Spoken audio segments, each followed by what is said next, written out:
Bonjour tout le monde. Aujourd'hui, on va voir une nouvelle option sur Zoom.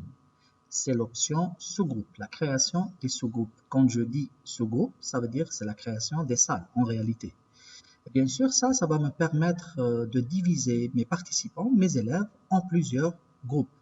Un, l'utilité, c'est de faire un travail de groupe en ligne avec mes élèves. Deux, je peux aussi y aller très très loin, c'est de faire des évaluations. Soit c'est par groupe ou bien unique. Ça veut dire dans chaque salle, je peux mettre un seul élève et je peux le surveiller. Bien sûr, il faut qu'il ouvre la caméra. Et puis à chaque fois, moi, je me déplace entre les élèves. Bien sûr, j'ai jusqu'à 50 salles avec 200 participants par salle. C'est très important et c'est très énorme. Surtout, moi je me pointe sur l'évaluation des élèves. Je sais que c'est un grand problème. On l'a.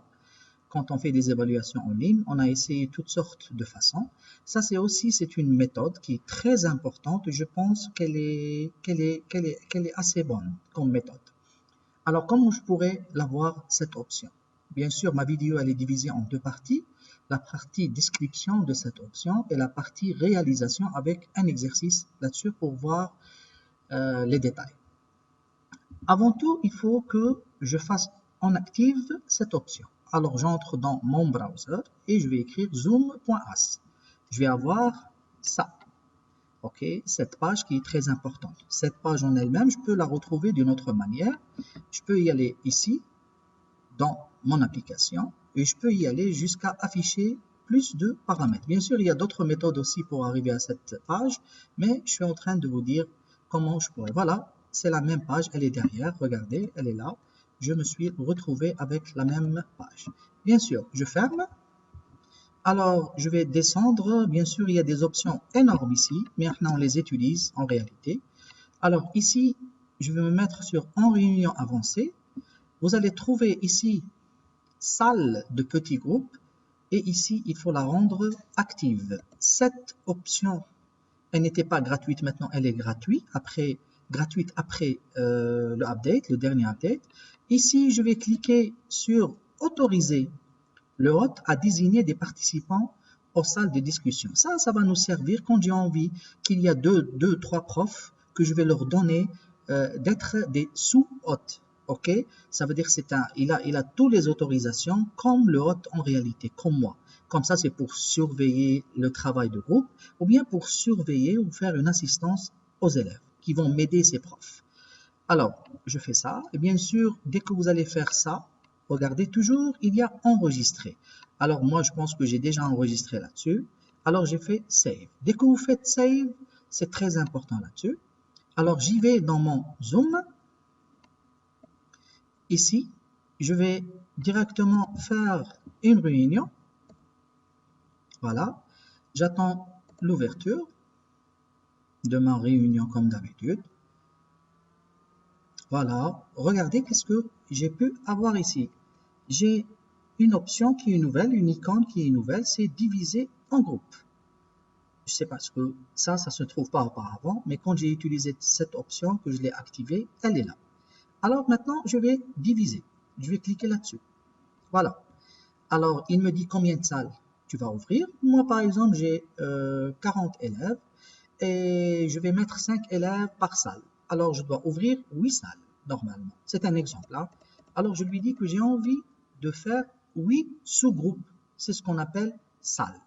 Il va me dire, est-ce que tu vas attribuer les élèves automatiquement dans les salles? Je peux lui dire oui. Est-ce que tu vas le faire manuellement? Ou bien, est-ce que tu vas laisser les participants eux-mêmes faire ça? Moi, je dis que je vais la faire moi-même si j'ai envie de faire un travail en projet et je sais que qu'est-ce que je dois mettre des élèves par groupe, par nom du projet. Et je lui dis créer. Voilà.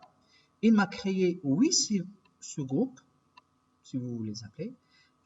Je vais voir ici qu'il y a le mot renommer. Je peux renommer les groupes ou bien je les laisse comme elles étaient. Je peux les supprimer. OK? Je peux leur affecter des participants, mais ici je suis seul pour le moment, on va la voir dans la deuxième vidéo. Et je descends, je descends. Bien sûr, il y a ici quelque chose qui est très important, ce sont des options. On va les voir. Est-ce que je peux autoriser les participants à choisir la salle? Oui, on a le droit de leur donner cette autorisation. C'est eux-mêmes qui vont choisir le groupe. Autorisation des participants à revenir à la session principale à tout moment. Oui, peut-être qu'il y a des élèves qui ont envie de me parler en privé. Ce n'est pas la peine qu'ils me parlent avec le groupe lui-même. Déplacer automatiquement tous les participants attribués vers la salle de discussion. Oui, est-ce que je donne cette option aux élèves pour qu'ils reviennent automatiquement à la salle de discussion à la fin? Les salles de discussion se ferment automatiquement après 30 minutes. Ça, elle est importante. Si vous allez mettre ça, ça veut dire que vous allez donner un temps pour évaluation, un temps pour votre projet, un temps pour votre exercice. C'est comme ça que je peux évaluer aussi mes élèves. Je leur donne 30 minutes. N'oubliez pas qu'on n'a pas le droit de dépasser 40 minutes sur la version gratuite de Zoom. Bien sûr, avant la fin des 30 minutes, il va m'envoyer des notifications à moi. Bien sûr, c'est pour les élèves qui va envoyer cette notification pour leur dire que le temps va être achevé. Compte à rebours, ça veut dire si le temps il a été fini qui est là, qui a été fixé, il va leur envoyer un message, il va leur dire dans 60 secondes, tout va être fermé et vous allez revenir dans la salle de discussion. Et il leur donne 60 secondes. Je peux la gérer comme je veux. Ils vont recevoir, les participants dans tous les groupes, un message qui dit dans 60 secondes, ils vont revenir, le travail en groupe il va être achevé, ils vont revenir dans la salle de discussion. Ça, ce sont en ce qui concerne quelques options. Vous pouvez changer, mais ne pas oublier, on a jusqu'à 40 minutes. Ça, c'est quand j'ai envie de recréer les salles à zéro. Ça, c'est quand j'ai envie d'ajouter une session. Et lorsque je fais commencer, ok, si je clique sur celle-là, alors qu'est-ce qu'ils vont recevoir tous les groupes? Chaque participant, il va recevoir un message qui va lui dire il faut rejoindre le groupe X. Le groupe X, ça veut dire qu'il faut rejoindre la salle 1, 2, 3. Chacun, dès que je clique sur commencer, ils vont recevoir un message très simple qui leur dit de rejoindre le groupe salle 1, salle 2, salle 3, ou bien ça dépend ce que j'ai nommé les groupes ici. Ok, ça c'est ce qu'on va voir dans la deuxième partie.